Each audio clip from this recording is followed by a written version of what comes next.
everyone, hope all's well. Now, as you probably know, I like to do some gut health updates. I'd like to tell you a bit about how my gut's been feeling, if there's any progress in one direction or the other, and yeah, just have a little chat about what's going on inside me and how I've been feeling. So that's exactly what I'm going to do today. So yeah, at the moment, I would say that my gut feelings, like how my stomach is and stuff, is probably in the middle. So it's been 50% worse, but it's also been 50% better. Like, there are certain things in my gut and in my stomach, I say in my gut and in my stomach, which is the same thing, but there's certain things that have been better, and there's certain things that I think have actually been worse recently. So let's start with what's been better. Now, what's been better is that, I think I mentioned it last month, but I have actually been generally able to go to the toilet, which for someone with IBS-C who suffers terribly with constipation and has for many, many years, this is like a massive hip hip hooray. Like, it's so good. I've still been taking my prebiotics, and I genuinely believe that that is the reason for me going to the toilet more. I literally, as I've said, I haven't changed anything else really in my diet, bar a few little bits and pieces, just finding new foods that I enjoy. So yeah, it has to be that, and it's felt great. Like, most mornings I get up and I need to go to the loo, and if I don't need to go straight away, I will after breakfast, which is really, really good. It's not something that I ever believed or thought that I would talk about online, but for me it's just such an amazing like achievement for my body that it's finally been able to do that. And I'm always kind of cautious saying that because I'm just quite a superstitious person, and I feel like now that I've said that, I'm going to stop going. But fingers crossed, everything is going to keep moving in my body and I'm going to still keep going to the loo.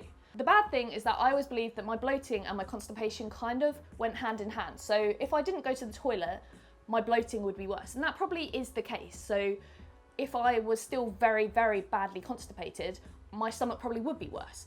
But it hasn't really improved all that much. Like, I'm still bloated every single day. When I go to bed, honestly, every day I feel like I look pregnant. After lunch, I am so pained in my stomach, like so badly that I feel really like uncomfortable all afternoon. And it only seems to subside around dinner time, and then obviously I eat dinner and I start to feel really uncomfortable again. So the bloating hasn't really improved, and I've always been told by people that if you can sort your constipation out, then the bloating will go away, but for me it hasn't. So I'm actually really wondering if this is anything that you guys have experienced, that, you know, if you do go to the toilet, do you still experience bloating? I guess I've kind of just thought about it and I'm answering my own question now, but I'm pretty sure people with IBS-D who go to the toilet all the time, too much so, they experience bloating as well. So I guess bloating isn't just down to having too much stuff in your body that can't come out. There is more to it than that. But it's bloody frustrating. It's really annoying. And obviously alongside the bloating comes tons of abdominal pain and cramping, which isn't going away. I generally don't wake up with bloating too much, but I have noticed recently that I do sometimes wake up and feel almost as bad as I did the night before, which is quite concerning when I think about all the things that I've been trying to do and pushing forward with just my gut health and stuff. And I thought I was going in the right direction, like 100%, and things would all improve, but only some things are improving. And I guess I should take that and be really happy. But when you're so bloated all the time, it does really put you down and make you feel like rubbish. So I really need to sort this out because it's really annoying. I'm sure a lot of you understand that as well. One good thing that has happened since my last gut health update is that I actually my GP finally referred me to gastroenterology. Now, this took absolutely ages because I went to my GP and they sort of referred me to what they thought was like the right area of the hospital, and then I got a letter back saying, oh, we've referred you to the wrong area.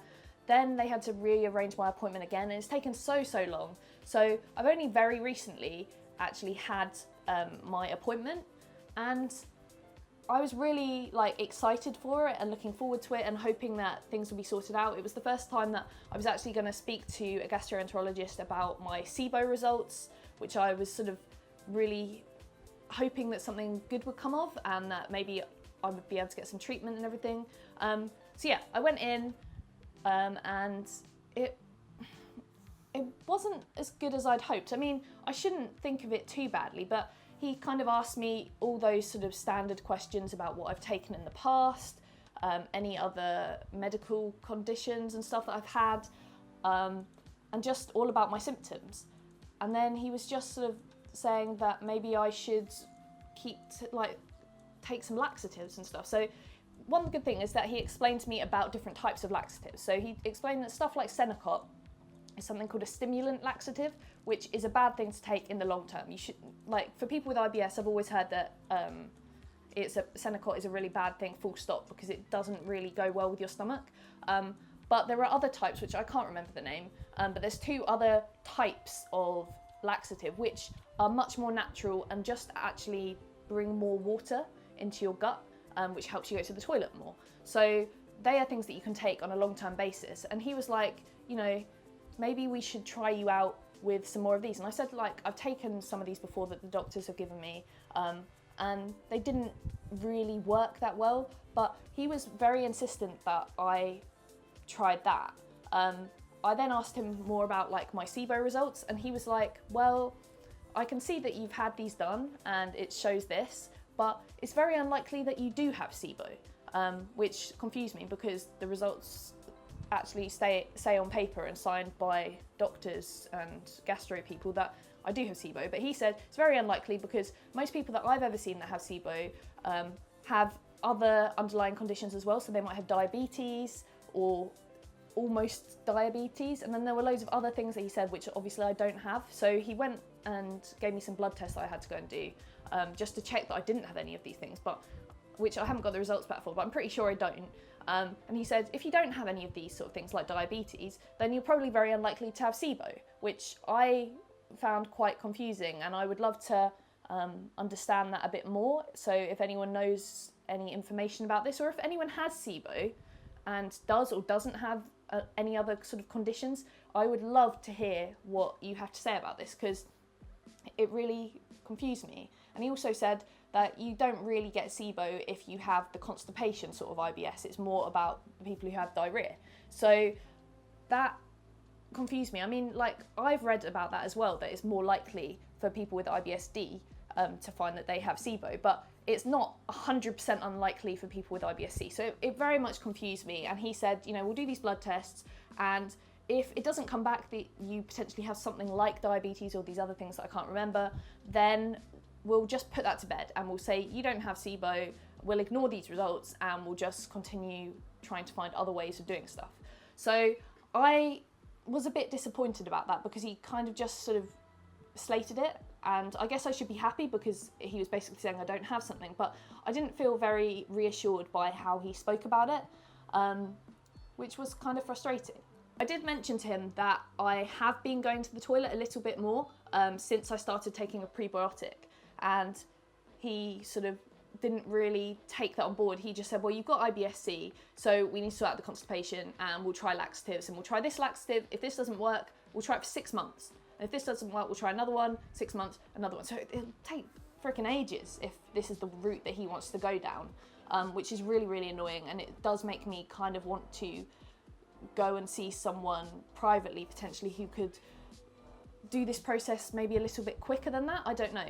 I guess NHS people have a lot on their plates and stuff, but it felt like I was being sort of just, you know, just like how a GP does, like go away for 6 weeks and then come back if you feel more unwell or something. I didn't really like how that was done, and 6 months is a long time, especially when the laxative he actually has prescribed for me is one that I've tried before and it didn't really help. So he just said that that's the first one that he wants to try.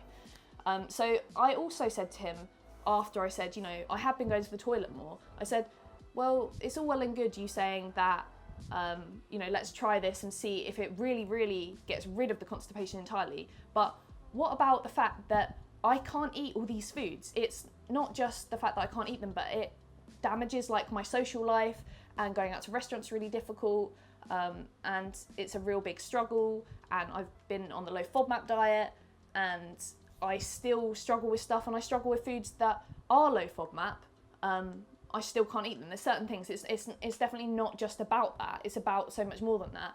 And, you know, as our guts are also very personal and very different, everyone has very different things. And he was like, well, I think we should just try with this whole laxative thing, and then if things don't improve, maybe we can think about this a bit more and think about if there's any other things that we can sort out to go with this. And he wasn't really very helpful, and I sort of mentioned that would it be possible to see a dietitian? Would he be able to do something with that? Because I assume like the whole gastro department work very heavily, and I imagine there are gastro dietitians in that department and stuff. So I was hoping that he might be able to refer me on, but he was like, no, we're going to wait 6 months, and then this 6 months, and then 6 months with this laxatives. And then if after that nothing has improved, then maybe we'll go and see a gastro dietitian and see if they can help anymore, which I found very frustrating. And I really do believe that I might have to scrape some money together and do something privately, because I can't wait, 6, 12, 18 months. I'm not waiting 18 months. I'll be like a lot older by then, and I'll be a lot more unhappy if I'm still in this way. I want to be able to eat these foods. I want to be able to reintroduce foods and like them actually like accept, like my body accept them. I want to be able to try onion again and accept me. Yeah, I just want to be able to have a more of a normal life, and it's not just about like the constipation and the bloating and stuff. If I could just go out and eat stuff, then that would be great, because I find that like I avoid loads of foods and I still really struggle. I reintroduce foods and I still really struggle, and I think that there's a lot to do with like the mental side of it and the stress, because of all the sort of worry and the lack of help that I feel like I'm getting, because I was so excited about going for this appointment. I mean, the appointment was on Mark's birthday, and that was like, I was like, oh my God, that's just the worst luck ever. I would prefer if it was on my birthday than Mark's birthday. But I went for it because I was so excited, and he was really excited that I was going to hopefully get somewhere and we'd move in the right direction. Instead, I come back from the hospital with a massive bag of laxatives, and that's not really what I wanted. But at the end of the day, he's the boss, I guess, and I'm going to try these out, see how they work, and if they help, and maybe they will help, and maybe I'm slating this guy for absolutely no reason. He's done the degree, he's got the knowledge, I haven't, so whatever.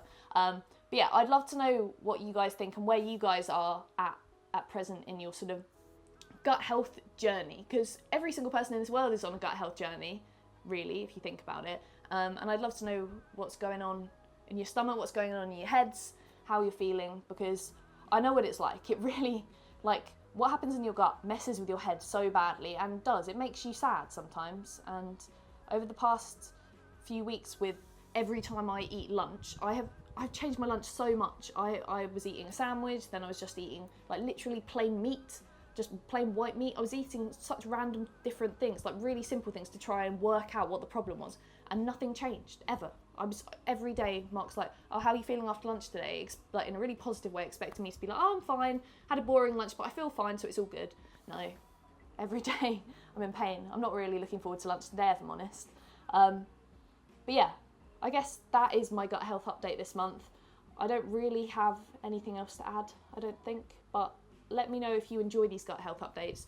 Everyone seems to, so I'm probably just going to keep them going, even if it's just for myself, because I do quite enjoy doing them. But yeah, that's it for my gut health update. So if you've enjoyed this video, found it useful or whatever, give it a thumbs up, subscribe to my channel for more gut health videos. I mean, you can go back and check out my previous ones to see my journey if you haven't thus far. And also, go follow me on Instagram, because I'd like that if you did. I talk about my gut health on there very much, and I also have an Instagram IGTV channel, where I very often talk about just what I've been up to that day, and that often escalates into me talking about how my stomach's been feeling. There are very many old IGTV videos on there where I talk about my gut health, and I'll probably do some more now thinking about it. So yeah, go and check me out on Instagram, do all the things, enjoy your day, and I really hope that everyone's stomachs are feeling okay today. If they're not, just go chill out, stop what you're doing, relax, and just smile. Try and smile, and I will see you very soon. Bye.